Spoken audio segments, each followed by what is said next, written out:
किसी को ये एक कपड़े में बांध के चाहे उसमें सोना हो वाक्य में, लेकिन जब तक वो खोल के नहीं देखेगा उसकी तसल्ली नहीं होगी कि हाँ इसमें सोना है। वो कहावत नहीं सुनी आपने, मनियारा चूड़ी बेच रहा था, एक आया लाठी मार का, क्या है इसमें, आगे इसमें कोई तो कुछ भी नहीं। वो वाली कहावत है। 3 अवतार हुए हैं चुनकुटरी सी के, लकीसर, बाबा बासर और बाबा बनखंडी। तो लकीसर का तो यहाँ आपने देखोगे पीछे मंदिर है, बाबा बासर का हमारे गांव में है, बनखंडी का उससे ऐसा दरबार है जहाँ लिखा हुआ है भाई हारे का सहारा। और ना हारने वाले को तो आपको पता है, चाहे राजनीति हो, घर गृहस्थी, सब कुछ हो, हारने वाले को तो ताना ही टाइम था भाई अपने पास। डॉक्टर ने जो सर्जरी किया 75 घंटे का टाइम दिया था, या तो कोमा में चला जाएगा या फिर होश में आ जाएगा। भाई मैं तो मतलब भुगत भोगी हूँ, जग बित्ती तो सब बता देते हैं, आप बित्ती भीड़ में देखना कुछ ऐसे है बेचारे यहाँ बाहर बैठ के कीर्तन कर रहे हैं, रो रहे हैं, खोए हुए हैं बिल्कुल। मतलब मन में इतने सारे सवाल अगर आप पूछ लो तो झट से रो के लिए तो भूखा रहना पड़ता है, धक्के खाने पड़ते हैं, गाली सुननी पड़ती है। उसमें जो चीज़ मिलती है जो भाई हाँ अगर मैं आया, मैं 10 बार आ लिया, मैं 20 बार आ लिया, बाबा ने मेरा कुछ करा नहीं, कुछ नहीं किया, वो चीज़ें सब व्यर्थ की बातें हैं। हमने छोड़ो है तो बड़े बड़े 3 लोग के देवता भी उनका दूध पी के तेरे गाय का दूध पियोगे तो आपकी गाय जैसा कोमल मन होगा। गाय के पास आप कभी भी चले जाओ, बढ़िया चाटेगी, बढ़िया बेचारी, मतलब इतना मतलब एक प्यार दिखाते हैं नेचुरल।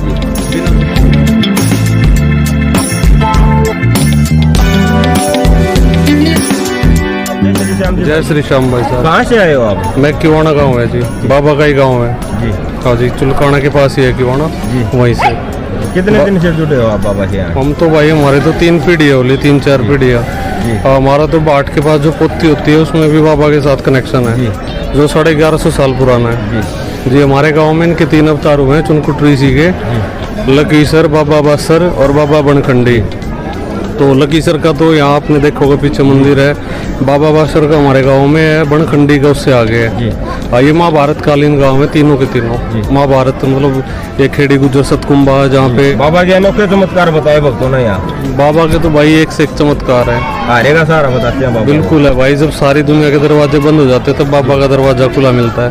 कितना कहते हैं भाई साहब, इतना है जितना अपने ब्लड पे जो रुक गया तो मर गए, और चला तो चलता ही रहेगा वो है। लेकिन ये बाबा वाला ब्लड है, चलता ही रहता है 24 घंटे, ये कभी रुक नहीं सकता। तो वो है भाई। जो भक्तजन घर बैठा टूटा हुआ है, हर जगह से हारा हुआ, उसको क्या कहना चाहोगे आगे बारे में? भाई वहीं से हाथ जोड़ लो, बाबा की तरफ मुंह करके अपने आप पार निकाल देंगे। एक लौता ऐसा दरबार है जहाँ लिखा हुआ है भाई हारे का सहारा। और ना हारने वाले को तो आपको पता है, चाहे राजनीति हो, घर गृहस्थी, सब कुछ हो, हारने वाले को तो ताने ही मिलते हैं। लेकिन एक लौता ऐसा ये दरबार है बाबा श्याम का मारेगा कि जहाँ पर स्पष्ट बड़े शब्दों में लिखा हुआ है हारे का सहारा बाबा श्याम हमारा। आपके जीवन में कोई चमत्कार किया बाबा? अलौकिक चमत्कार है भाई, अनगिनत है। बताना जी हमारे भाई साहब 3 बार सर्जरी हो चुकी है, मौत के मुंह से निकालने वाले बाबा हैं। ठीक है, साइनस पूरा इन्फेक्टेड हो चुका था, बाबा की दया थी जो भाई सांस ले रहे हैं आज 3 बार। फुल कृपा भाई साहब। 75 घंटे का टाइम था भाई अपने पास, डॉक्टर ने जो सर्जरी किया 75 घंटे का टाइम दिया था, या तो कोमा में चला जाएगा या फिर होश में आ जाएगा। भाई मैं तो मतलब भुगत भोगी हूँ, जग बित्ती तो सब बता देते हैं, आप बित्ती है जी भाई साहब। और क्या कहना चाहोगे श्याम प्रेमी? भाई अपना खूब आओ, दर्शन करो, और थोड़ा सा भीड़ से बचो, आपस में एक दूसरे से, इन सब चीज़ों से। भाई किसी का हल्का फुल्का धक्का लग जाए, छो गुस्सा दवेश, थोड़ा पेशेंस रखो भाई। मैं दूंगा पेशेंस रख के, चाहे घर से हाथ जोड़ लो, बाबा वहीं से सुन लेगा, लेकिन सच्चे मन से, सच्ची अरदास है। जो ये सर दालू दालियों पे से कूद गए, देखो वही बात है ना जी, वही बात है जी, ये तो खामखा वाली बात है, थोड़ा समझना चाहिए ना। देखो इनको सिर्फ दर्शन करने, देखना है, भाव नहीं है, भाव पीछे रह जाता है ग्रिल के नीचे। जो भी आदमी अगर एक स्टेप ज़्यादा रखेगा, देखो उत्सुकता सब में होती है दर्शन करने की, लेकिन थोड़ा पेशेंस, थोड़ा सब्र सबको रखना चाहिए, ताकि भाई हम बाबा श्याम के यहाँ आए हैं। जब घर से आदमी 2 घंटे का, 3 घंटे का, 8-8 घंटे का सब्र करके यहाँ तक आता है, तो उसको ये खुद ही सोचना चाहिए कि भाई मैं कम से कम आधा घंटा 20 मिनट तो यहाँ दूँ कम से कम लाइन में लग के। लाइन का और दूरी का महत्व भी होता है, जैसे पैदल यात्रा होती है हमारी, उसका महत्व भी होता है कि हम जब बाबा के दरबार में जाए, माता पे जाए, कहीं भी जाए जिसको आप दिल से मानते हो, एक डिस्टेंस होती है। वो जैसे कहते हैं ना, पहाड़ों में बैठी है माता और अपने सारे दूर दूर है सारे देवी धाम, तो उनका एक महत्व है। जैसे हम घर से चलते हैं तो रास्ते में ट्रेन से, फिर भाई ऑटो रिक्शा से लोगों के साथ थोड़ी मतभेद भी होते हैं, रास्ते में कुछ ऐसी चीज़ें होती हैं। यहाँ तक आते आते फिर आप लाइन में लगते हो ना, जब एक भाव आ जाता है मन में कि हाँ मेरा माइंड सेट हो जाता है कि भाई हाँ मैं बाबा के पास आया हूँ। इसलिए भाई ये लाइन है और ये यात्रा इसलिए बनाई गई है। तो कृपया करके आप घर से आगे गाड़ी से आते आप ग्रिल से कूद गए, उसका कोई फायदा थोड़ी है। VIP दर्शन कर लिया, उन चीज़ों को कोई महत्व नहीं बचता ना, क्योंकि आपने वो चीज़ खो दी ना, पीछे छूट गई वो। भाई जिस चीज़ के लिए मैं आया था, भाव रख के मन में भाई मुझे श्याम बाबा के दर्शन करने, सिर्फ आपने दर्शन करे हैं, भाव गया आपका, भाव पीछे ही रहेगा, ग्रिल से नीचे ही वो।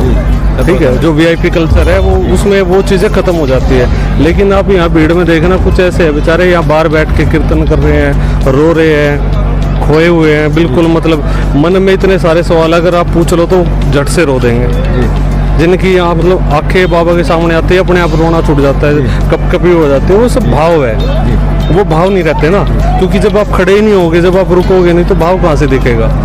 वो दिखेगा नहीं ना फिर, क्योंकि भाव के लिए तो भूखा रहना पड़ता है, धक्के खाने पड़ते हैं, गाली सुननी पड़ती है। उसमें जो चीज़ मिलती है, जो टेस्ट और जो फिर आपके अंतरात्मा में जो चीज़ें निखर के आती है ना, जो आप हो वाक्य में, फिर वो आप निकल के आते हो, फिर वो बाबा के सामने जाते हैं, तब जाके पुकारे। ये लोग रोते हैं बेचारे, किलकियाँ मार मार के, भाई बाबा ये कर दे वो कर, उनको विश्वास है तभी तो रोते हैं। आप और मैं क्यों नहीं रोते किसी के सामने जाके, अनजान आदमी के सामने? ये कि ये डिसाइड पॉइंट क्यों है फिर? जो श्रद्धालु ज्यादा दुखी है वो दुनिया के आगे हाथ फैला रहा है, कुछ सहायता मांग रहा है, उसको मिल देखो पहली बात तो ये है कि मैं आपसे मांग लूँ, आप नहीं दे सकते, आप मेरे से मांग लो, मैं नहीं दे सकता। मेरे पास 50 है, मैं 10 की सहायता कर सकता हूँ, लेकिन वो 3 लोग का दाता है। सब रूप अलग अलग है, कहीं कुरान में है, कहीं बाइबल में है, कहीं भाई साहब ग्रंथ साहिब में है एक ही चीज़। आप उनको पढ़ोगे, चारों में पढ़ लेना, उनको कभी भी वो नहीं सिखाती। ये तो भाषा का हेर फेर है कि भाई उसमें ये कह दिया, उसने ये कह दिया। अगर आप बैठ के पहले पढ़ो, अगर आप पढ़े लिखे, मतलब ये नहीं कि पढ़े लिखे, अनपढ़ भी वो नहीं कर सकता।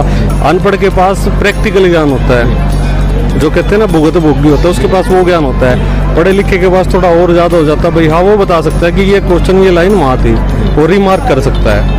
तो इसलिए भाई साहब ऐसा कुछ नहीं है कि भाई हम यहाँ आएंगे और हमें कुछ नहीं मिलेगा, ऐसी तो उदाहरण देखो कहीं है ही नहीं। बाबा किसी को खाली नहीं भेजता, बिल्कुल भी नहीं भेजता भाई, पूरा भरोसा 101% भाई। ये तो मतलब मापदंड है नहीं, क्योंकि ना मेरा इतना सामर्थ्य है कि मैं ये कहूँ कि बाबा मुझे 10 लाख दे दे, 20 लाख, जो उसको लगेगा, जो मेरे लिए बना है, जो मेरे सांचे में बना हुआ है, ठीक है, वो मुझे मिलेगा।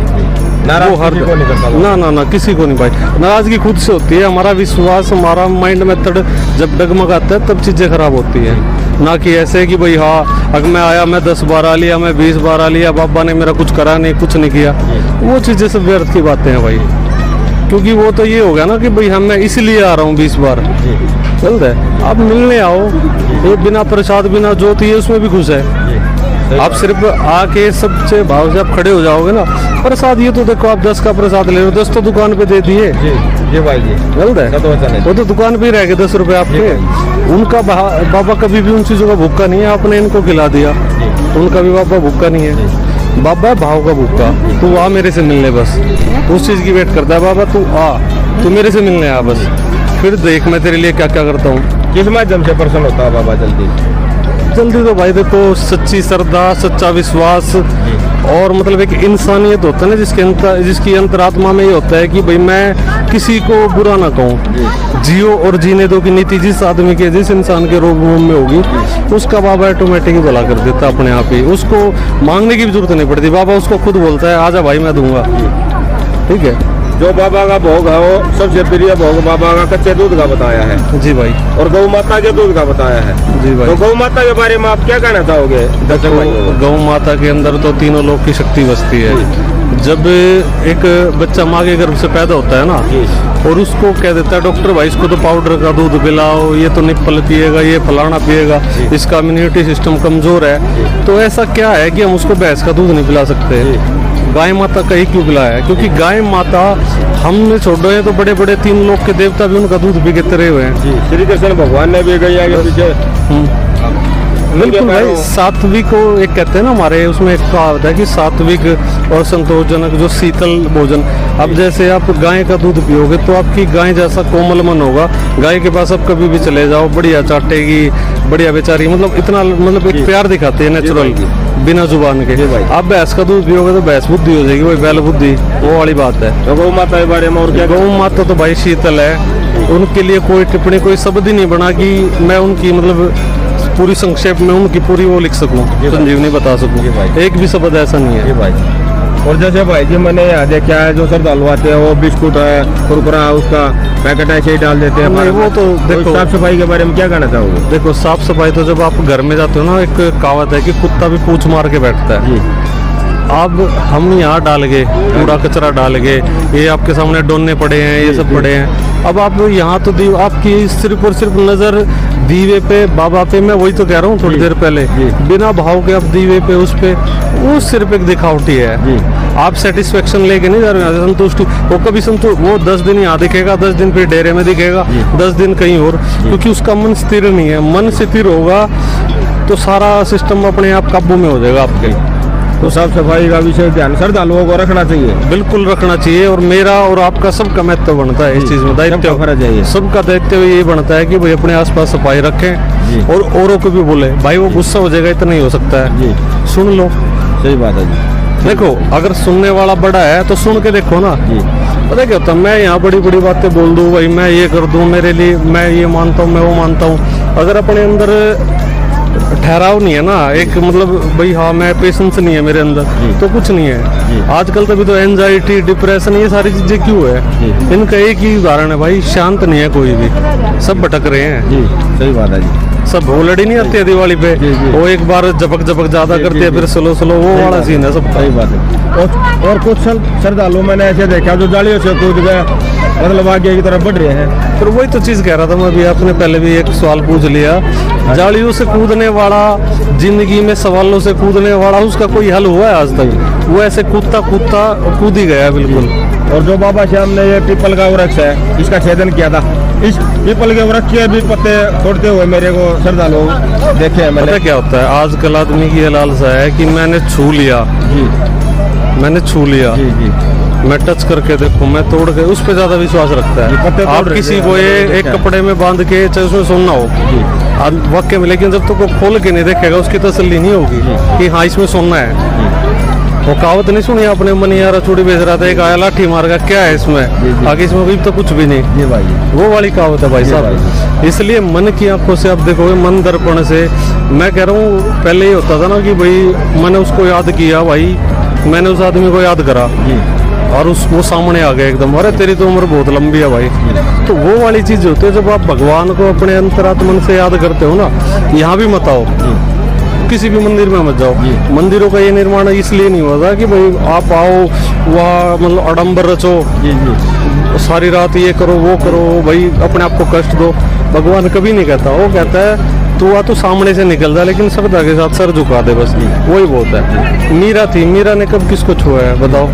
राधा थी, राधा को ये बोला ये शाम, भाई राधा के बारे में हम सुनते हैं, राधा एक ऐसी शक्ति थी जो किसी के समझ में नहीं आई। हमने सिर्फ उनको फोटो फ्रेम में एक ऐसे देखा है कि ये तो प्रेम नहीं थी, इसकी प्रेमिका थी, इसकी फलानी थी, ये सब भाई सब बीच बीच में लाइनें घुसा दी आपका माइंड डाइवर्ट करने के लिए।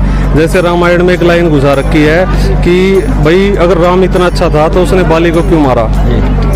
राम इतना अच्छा था, सामने से लड़ता, ये करता, ये सब आडंबर है। ये चीजें लिखी गई हैं बाद में ताकि हम और आप विचलित रहे, सारी उम्र हम उस पर बहस करें। पूरी रामायण उनका जीवन परिचय एक तरफ, उन्होंने धर्म करते हुए एक तरफ, तो उसी तरीके से तोड़ लो, तोड़ के क्या होगा? वो सूख जाएगा। फूल तब तक ही फूल रहता है भाई साहब जब तक वो डाली पे रहता है। आपके हाथ मारने के बाद ना तो उसकी खुशबू रहती, ना उसकी कोमलता रहती, वो सूख जाता है, हार्ड हो जाता है, उसके अलावा उसमें कुछ नहीं बचता। मंदिर की शोभा बढ़ाने में सहयोग करना चाहिए, यानी कि यहाँ गया बिल्कुल। देखो सबसे बड़ा हानि नहीं पहुँचानी चाहिए। नहीं, देखो पेड़ पत्ते ये हमारे लिए है, ये हमारे लिए हम कह सकते हैं, ठीक है। अगर हम इनके नीचे रह के, हमें कीटनाशक है एक तरह से जो इनका नुकसान करते हैं, हमें तो इनको बिल्कुल खिलाना चाहिए भाई। इनकी देखभाल करें, आसपास साफ सफाई रखें, प्रॉपर पानी दे, प्रॉपर वो करे। अब ये तो भेड़ चाल है ना हमारे देश में भाई, जो मैंने आपको टिक्का लगा दिया तो 10 और लगा देंगे। और क्या कहना चाहोगे ज्ञान प्रेमियों को? बस भाई यही है, साफ सफाई रखो, मर्यादा रखो और थोड़ा सा मन में जागृति रखो कि भाई हम कहाँ आए हैं, क्यों आए हैं। थोड़ा सा पेशेंस सबको रखना पड़ेगा उसके लिए। वो मैं बता रहा था ना, खेड़ी गुजर चकवा पहनता हूँ, चकवा पहना भी आता है। जय श्री श्याम, बहुत अच्छा लगा बड़े भाई, आपसे मिल गए, धन्यवाद आपका।